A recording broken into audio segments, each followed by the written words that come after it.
Hello everyone.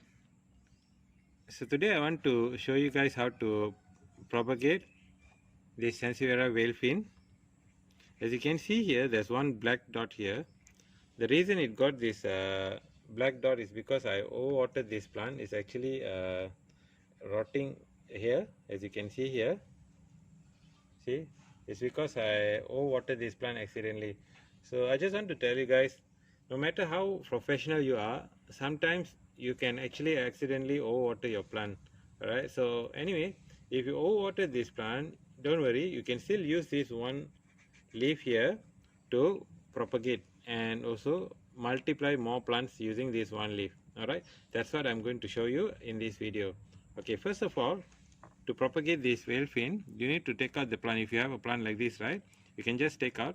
If you don't want to take out the plant from the pot, you can actually cut any of the leaf and use that leaf to propagate. Okay, but I'm going to take all the leaves out, so I'm going to take out from the pot and I'm going to show you how to do it. All right, so just hold the plant like this. Okay, make sure it doesn't break.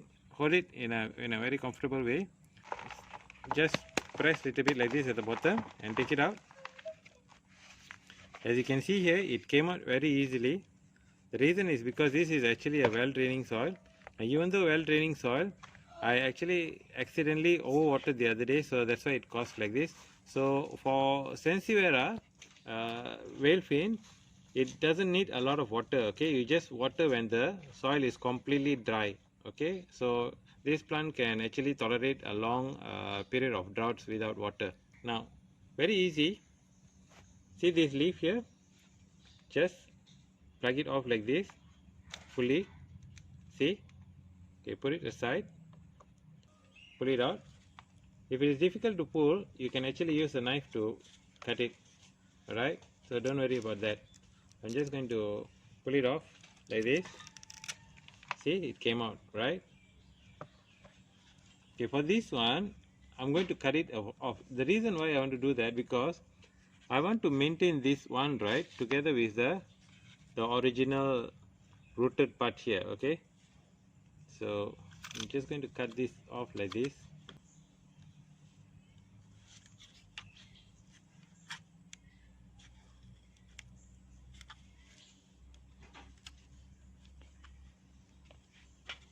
See, I just cut this away.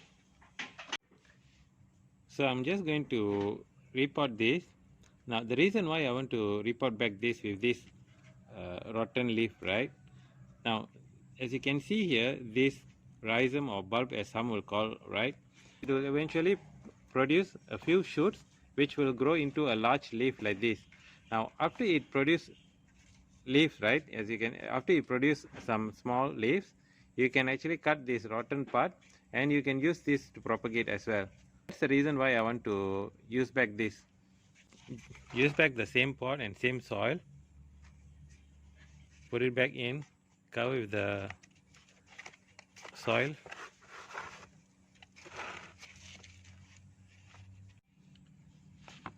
So this is a normal garden soil. To propagate this, very easy. So this is the leaf that I took off from the plant, right? So just like this, push it in. That's it. As you can see here, it's standing, right? That's it. And then take the other one. Now at this point, you don't have to be concerned about arranging this leaf nicely. Okay, the reason is that because, like for myself, eventually after it produces root, I will actually separate them into different individual pots. So it doesn't really matter how I am going to push them in. The most important is that you have sufficient space for them. What happens is that, by the way, this is a well draining garden soil without any fertilizer. Okay, so now after you put them in like this, water them mildly and then don't touch them until they are completely dry, and then only you water again. After about 4 to 6 weeks, you can, if you take out this leaf, you can see roots at the bottom of the at the edge of the leaf. Okay, I will show you how it happens. By the way, make sure you put this leaves under shade. Now the one that you're looking at now, this plant, I propagated using the same method that I showed you just now. This leaves about 5 weeks old. I'm going to show them how they have rooted. Okay.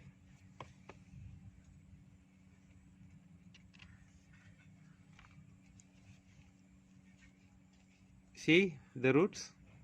They have rooted, right?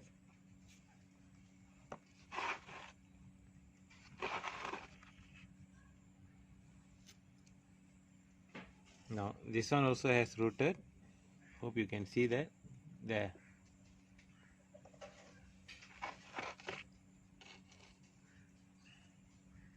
This is well rooted. See? There's another two here I want to show you as well. This is a bigger leaf of the same plant.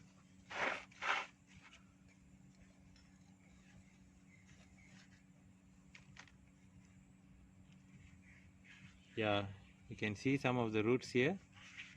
Can you see that? Yeah, can you see? There you go. See the roots?